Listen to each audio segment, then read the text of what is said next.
Corporación Inmanente. Corporación Inmanente. Presencia internacional en medios.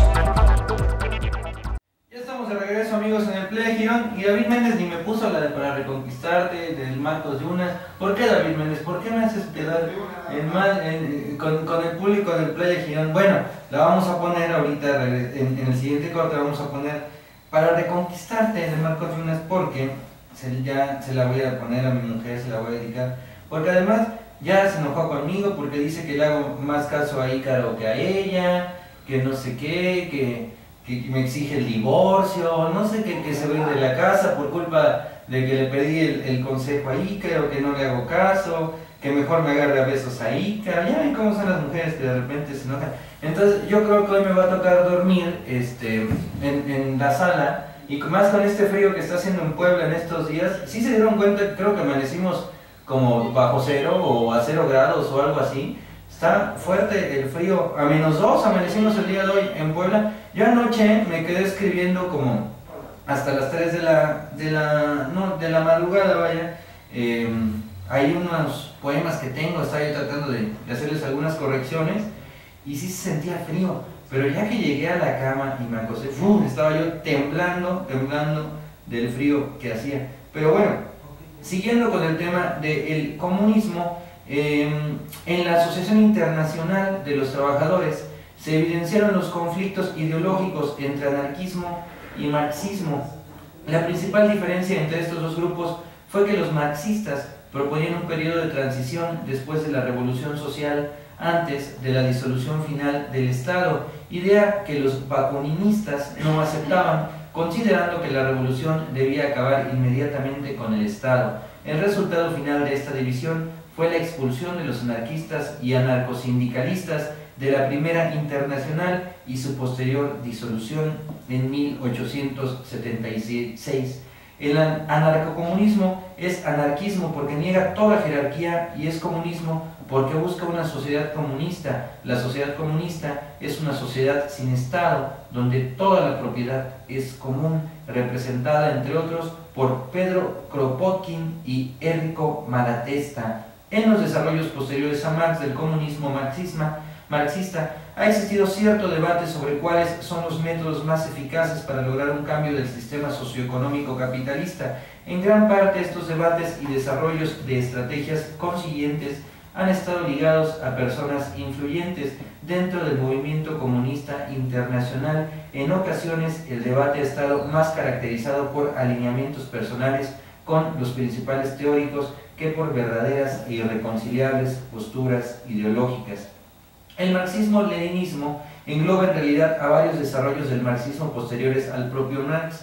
En esencia, todos estos enfoques sugieren la necesidad de una élite intelectual o un partido centralizado que acelere o dirija propiamente el fin del sistema capitalista, que otras ramas del marxismo veían como un proceso autoorganizado que se daría por sí mismo sin la necesidad de dirigirlo. Por tanto, como política, el marxismo-leninismo aboga por el dirigismo centralista de los procesos revolucionarios anticapitalistas.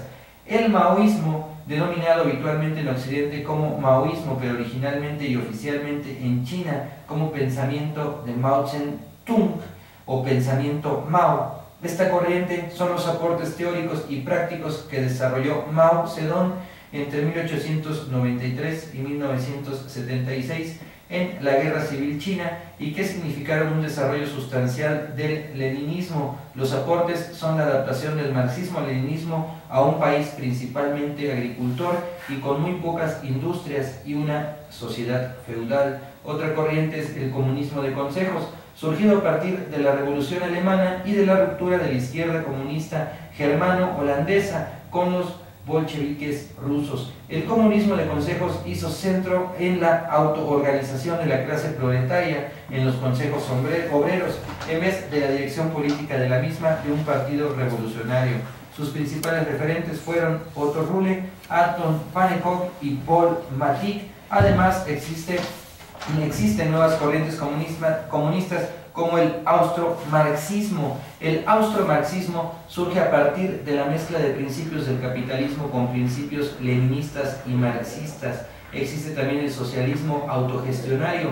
El socialismo autogestionario o de autogestión es el sistema político que está basado en la participación de las diferentes comunidades cercanas a la vida cotidiana colectivizada, sea empresa, sindicato, localidad o partido, en la gestión de comunidades políticas superiores como el Estado, federaciones, confederaciones, etc., etc. y etc.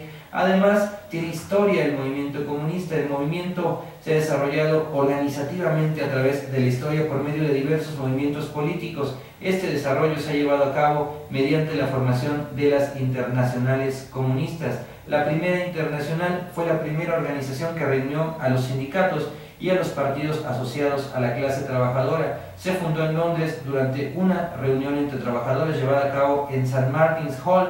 Su primer congreso se llevó a cabo en 1866 en Ginebra. En 1872 su sede se traslada desde Londres a Nueva York.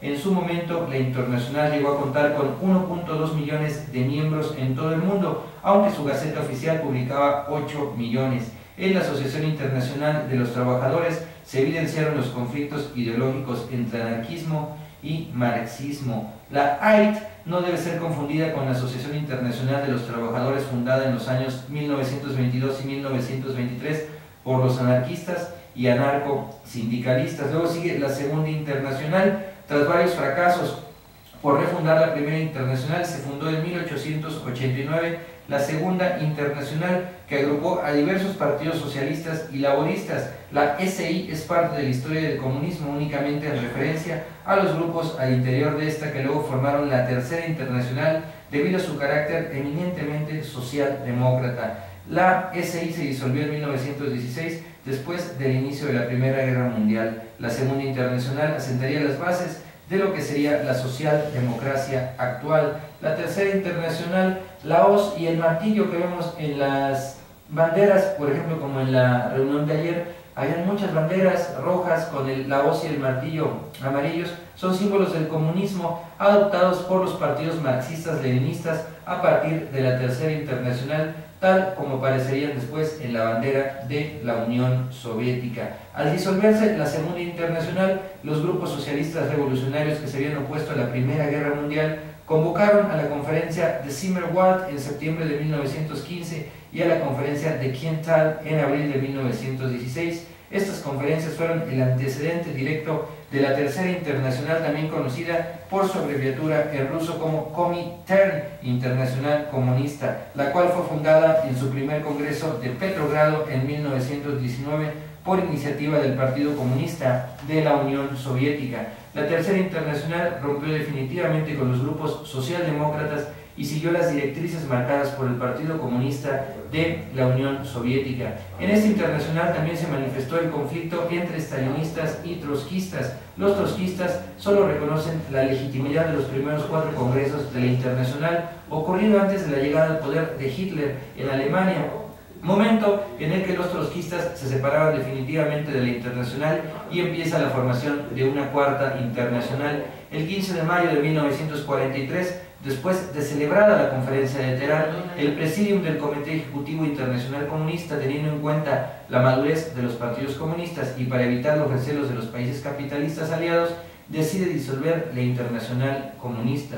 Los partidos comunistas, a partir de la Revolución Rusa, con la estrella roja, símbolo usado recurrentemente para representar a los partidos comunistas o al comunismo en general, tal como aparecía en la bandera de la Unión Soviética. La primera revolución que seguía los postulados marxistas no se produjo en un país central, sino en Rusia en 1917. El líder del movimiento, Vladimir Ilich Ulyanov, explicó esta imprevista por Marx y Engels resolución de las contradicciones capitalistas, señalando que el capitalismo había fallado en su eslabón más débil. En efecto, Rusia era un país de escaso desarrollo industrial y predominante base campesina semi-feudal. A partir de la Revolución Rusa, la denominación de comunista quedó restringida a los partidos marxistas que se alinearon con la Unión Soviética. La Revolución Rusa llevó a cabo la supresión de la propiedad privada en la industria, creó cooperativas agrarias, fomentando su incorporación entre los campesinos, convertida más tarde durante el régimen estalinista en colectivización forzosa, y avanzó hacia la multiplicación de los medios de producción en medio de una guerra civil que duró 4 años. Uno de los primeros objetivos de Lenin fue electrificar Rusia. Lenin dijo en una ocasión que el comunismo era soviets más electricidad. Durante la dirección de Stalin, la industrialización se hizo a paso acelerado, dadas las circunstancias internacionales, sin tenerse en cuenta la capacidad de aguante del proletariado ni condiciones de explotación resultantes a que se vio sometido junto con el medio. La Segunda Guerra Mundial agudizó el proceso de creación de industria pesada y de alimentos, al mismo tiempo que aumentó los controles estatales. Este periodo se caracterizó por una etapa de transición hacia el socialismo a través de diversos planes quinquenales, en contraste con la gradual concentración de poder político en manos de la burocracia del partido y del comité central, según los partidarios de Stalin, necesaria para las condiciones de guerra. También conllevó a nivel político un aumento de las persecuciones políticas por parte del régimen a los distintos sectores, también disidentes y de oposición dentro del Partido Comunista de la Unión Soviética, extendido más tarde al resto de la Tercera Internacional, cuyo máximo exponente será la Gran Purga. Bueno, ahorita seguimos hablando de esto, vamos a mandar a música. Y Carlos, ¿tú sí vas a poner Para Reconquistarte de Marcos Jonas o vas a hacer lo mismo que David Méndez, que no le quiere poner? Creo que le llega esa canción y no le quiso poner. Bueno, vamos a mandar a Para Reconquistarte en voz de Marcos Jonas, y también vamos a poner 50 años después, esta canción de este disco del mismo nombre, un disco homenaje, donde viene una canción de Joaquín Sabina escrita para Rafael, este disco que salió como homenaje a Rafael, donde canta también canciones con Alejandro Sanz, por ejemplo. Hay una versión ahí de La Fuerza del Corazón, que es la versión que más me gusta de esa canción, de Rafael con Alejandro Sanz, en este disco 50 años después, les recuerdo, escrita por Joaquín Sabina. Joaquín Sabina ha participado en muchos discos conmemorativos o a manera de homenaje, y siempre pide como condición que la canción que él haga sea la que dé título a este disco, y en este caso pasó lo mismo con 50 años después. Entonces escuchamos de Marcos Jonas Para Reconquistarte, y 50 años después con Joaquín Sabina y Rafael. Corporación Inmanente. Presencia internacional en medios.